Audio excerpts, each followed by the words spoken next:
आज हम बात करेंगे कंडीशनल क्लॉज की। कंडीशनल क्लॉज किसे कहते हैं और कंडीशनल क्लॉज कैसे बनाया जाता है। 12th क्लास में इसके 3 मार्क्स होते हैं कि आपको वहां 3 एग्जांपल्स होती है, तो उनको सॉल्व करने, उनको कंप्लीट करने के लिए या उनको कंडीशनल क्लॉज में चेंज करने के लिए 3 मार्क्स होते हैं। चलिए पढ़ते हैं कंडीशनल क्लॉज किसे कहते हैं। सबसे पहले क्लॉज किसे कहते हैं। हालांकि ये क्लॉज की डेफिनेशन मैंने आपको तफसील एक्सप्लेनेटरी बता दी है, जो आपका रिलेटिव क्लॉज पढ़ा आपने, उसमें मैंने क्लॉज की डेफिनेशन आपको दी है। फिलहाल मैं थोड़ी सी डेफिनेशन आपको यहाँ में दूंगा।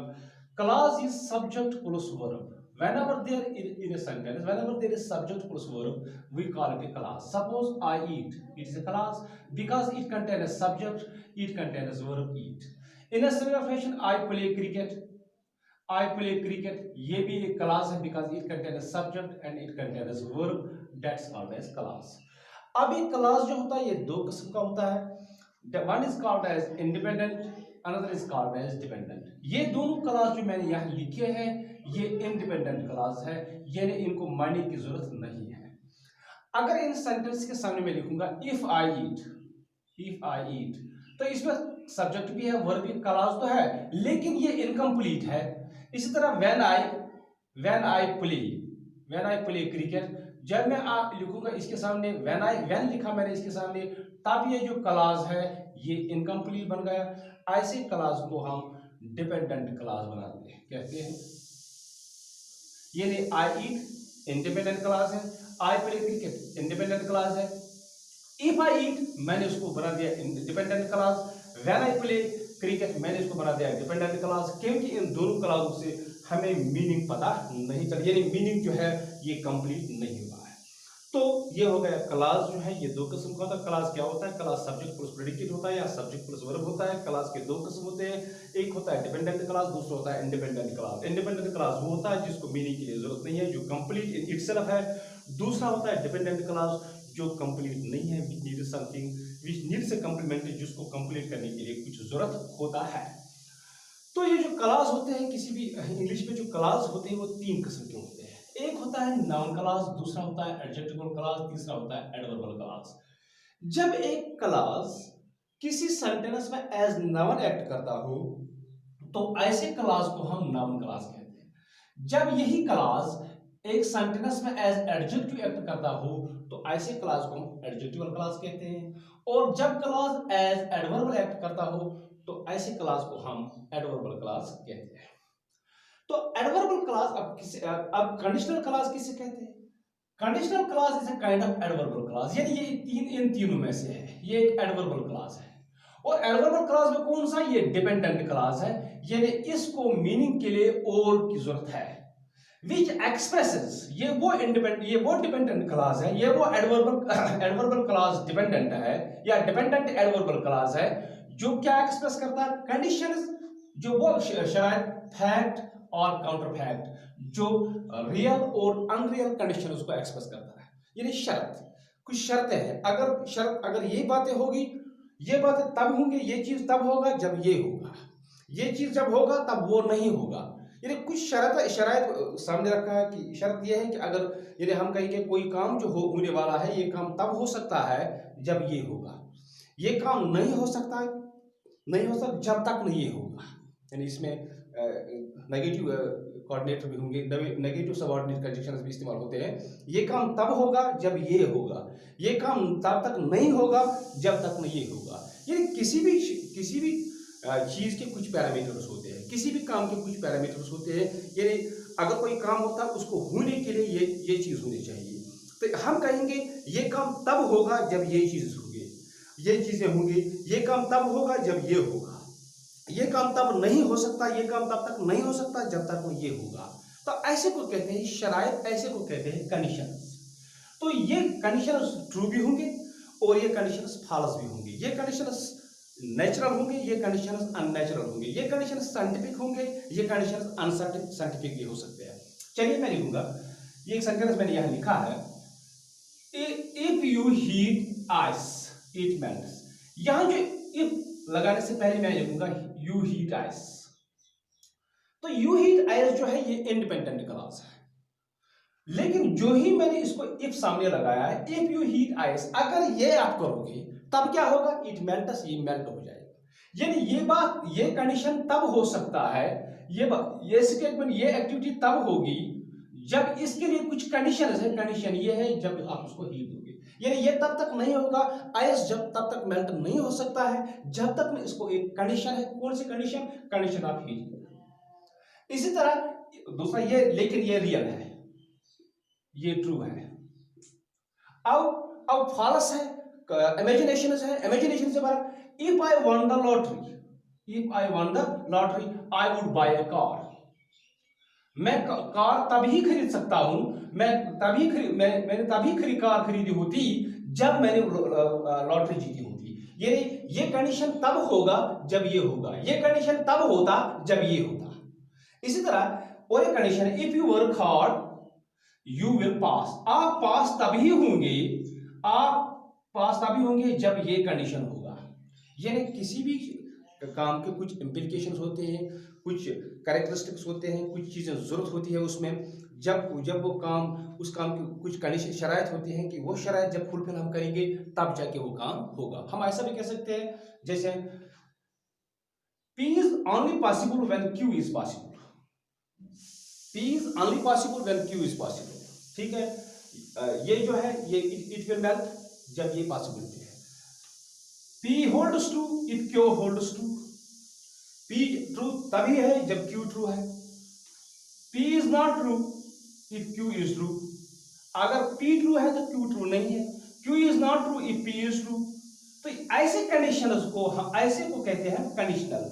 जब क्लॉज कंडीशन एक्सप्रेस करते होंगे तो ऐसे क्लॉज को हम कंडीशनल क्लॉज कहते हैं। सो कंडीशनल क्लॉज पे एक बार सुनिए, it is a kind of adverbial clause. इन तीनों क्लॉज में कौन कौन सा, नाउन क्लॉज है, एडजेक्टिव क्लॉज है, एडवर्बल क्लॉज है। कंडीशनल क्लॉज किस क्लॉज में आता है, एडवर्बल क्लॉज में आता है। और क्लॉज कौन सा है, ये डिपेंडेंट क्लॉज है, ये इनकम्प्लीट है। विच एक्सप्रेसेस, ये एक्सप्रेस क्या करता है, कंडीशंस। कौन से कंडीशन, शराइत, वो एक्सप्रेस करता है जो रियल भी होंगे और जो इमेजिनेशन होंगे यानी अनरियल होंगे। कोई किसी काम के होने की शराइत है, ठीक है। अगर हम हमारे पास वाटर है, इस वाटर को हम बॉईल करेंगे 100 डिग्री तक, तो जब भी हम उसको बॉईल करेंगे इट इवापोरेट्स, ये तब इवापोरेट होगा जब इसको हीट करेंगे। ये कंडीशन तब होगा जब ये होगा। तो किसी काम के होने की शराइत को हम कंडीशन कहते हैं। और जब किसी क्लास में एक कंडीशन होगा, एक शर्त होगा, तो ऐसे क्लास को हम कंडीशनल क्लास कहते हैं। अब कंडीशनल क्लास का कोई भी सेंटेंस हो, जो भी सेंटेंस होता है कंडीशनल क्लास का, मैंने यहां से लिखा है इफ लिखा है, मैंने यहां इफ से ही लिखा है, लेकिन आप कंडीशनल क्लास इफ से भी बना सकते हैं, अनलेस से भी बना सकते हैं, प्रोवाइडेड दैट से भी बना सकते हैं, इन केस ऑफ से बना सकते हैं, इवन इफ इनसे बन सकता है। These when they introduce A class, जब इनसे क्लास बनता है, डिपेंडेंट क्लास बनता है, अनलेस से बनता है, प्रोवाइडेड से बनता है, इन केस ऑफ से बनता है, इवन इफ से बनता है, तो वो सारे एडवर्बल क्लास है। और एडवर्बल क्लास में कौन से class, adverbial class of condition इनको कहते हैं। अगर एडवर्बल क्लास, अगर कोई सेंटेंस, दो सेंटेंस में व्हेन से मिला देता हूं, वो भी एडवर्बल क्लास है, लेकिन एडवर्बल क्लास में कौन सा, एडवर्बल क्लास ऑफ टाइम। इसी तरह अगर मैं कोई क्लास व्हेन उसमें वाई इस्तेमाल कर देता हूं, तो वो भी एडवर्बल क्लास बनता है, लेकिन एडवर्बल क्लास ऑफ कंडीशन नहीं बनता, वो एडवर्बल क्लास ऑफ रीजन बनता है। तो जिन क्लासों को इफ्स ज्वाइन करता है, एज ए कंजंक्शन एक्ट करता है, सबऑर्डिनेट कंजंक्शन है, अनलेस है, प्रोवाइडेड दैट है, इन केस है, इवन इफ है, वो सारे जो है वो कंडीशनल क्लास है। इनका मतलब ये हुआ कि जब तक ये होगा तब तक ये नहीं होगा, जब ये होगा तो ये होगा, जब ये होगा तो ये नहीं होगा। यानी किसी काम के होने की शराइत, किसी काम के न होने के जो शराइत होते हैं, इन्हीं को हम कंडीशंस कहते हैं। तो अब ये जो सेंटेंस मैंने लिखे हैं, मैं इस सेंटेंस के कंडीशनल क्लास का जो सेंटेंस होता है वो दो पार्ट्स में होता है।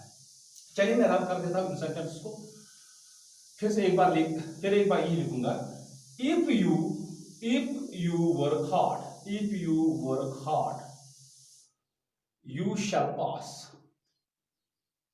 you shall pass। ये एक कंडीशनल सेंटेंस है क्योंकि इसमें आपके पास होने की कुछ कंडीशंस है। जो कंडीशन है, ये पार्ट जो है, ये पार्ट इसका डिपेंडेंट पार्ट है।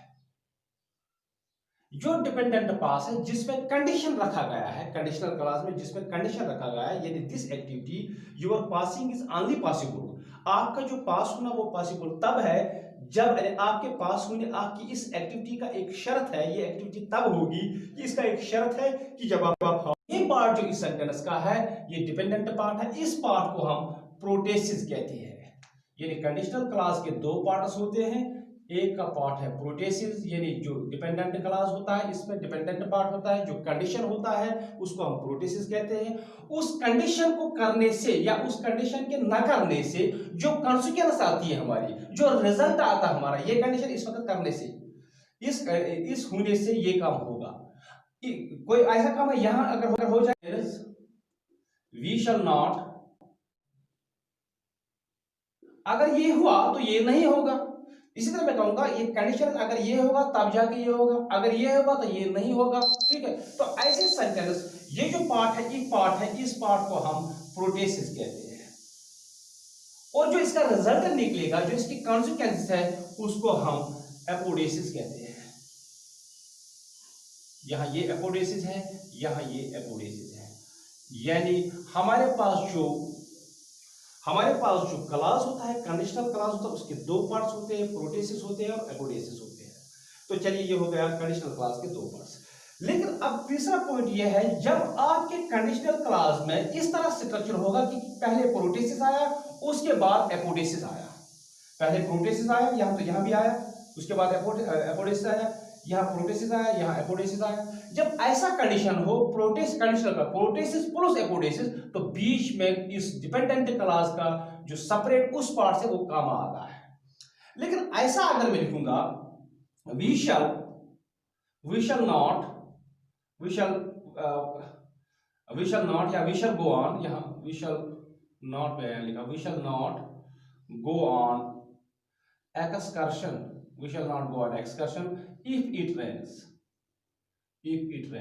तो यहां मैंने जो है एपोडेसिस पहले लाया और प्रोटेसिस बाद में लाया, तो यहां बीच में कॉमन नहीं होता है। ये इंपॉर्टेंट पॉइंट है। जब आप कंडीशनल क्लॉज के दो पार्ट्स तो होते ही हैं प्रोटेसिस एंड एपोडेसिस, जब पहले प्रोटेसिस आएगा उसके बाद एपोडेसिस आएगा तो आप बीच में कॉमा डालिए इस डिपेंडेंट पार्ट को सेपरेट करने के लिए। लेकिन जब स्ट्रक्चर ऐसा हो कि हम कर सकते हैं एपोडेसिस पहले लाते हैं प्रोटेसिस बाद में लाते हैं, तो ठीक है, पहले हम कॉन्सिक्वेंट लाते हैं बाद में उसका कंडीशन लाते हैं। यहाँ कंडीशन पहले था कॉन्सिक्वेंट बाद में था तो कामा डाला, यहाँ कॉन्सिक्वेंट पहले है और कंडीशन बाद में है तो नो कामा इज यूज्ड। यहाँ आपकी मर्जी है, आप प्रोटेसिस पहले ला सकते हैं एपोडेसिस बाद में, एपोडेसिस पहले ला सकते हैं प्रोटेसिस बाद में। लेकिन सिर्फ एक बात याद रखनी है आपको कि जब आप प्रोटेसिस पहले लाएंगे एपोडेसिस बाद में लाएंगे तो आपको कामा डालना है, लेकिन जब आप एपोडेसिस पहले लाएंगे और प्रोटेसिस बाद में लाएंगे तब आपको कामा की जरूरत नहीं है। तो ये हुआ कंडीशनल क्लॉज किसे कहते हैं। अब कंडीशनल क्लॉज जो है उसके फोर टाइप्स हैं, four types of conditional clause, ये इंपॉर्टेंट है। ये four types of conditional clause जब आप सीखोगे तब जाके आपको कंडीशनल क्लॉज सेंटेंस बनाना आएगा। और अगर आपके एग्जाम में पूछा जाएगा तब वहां पर पूछे जाते हैं, 12th क्लास में आपको पूछे जाते हैं, इनको कंप्लीट करना है, दो सेंटेंस को मिलाना भी पड़ता है या कंप्लीट करना पड़ता है। लेकिन जब तक ना आपको ये फोर टाइप्स ना आएंगे तब तक आपको कंडीशनल क्लॉज नहीं आएगा। तो ये फोर टाइप्स जो है ये हम अगले वीडियो में पढ़ेंगे। This was the part first. अब पार्ट सेकंड में हम ये जो टाइप्स ऑफ कंडीशनल क्लॉज है उनको पढ़ेंगे। Thank you very much.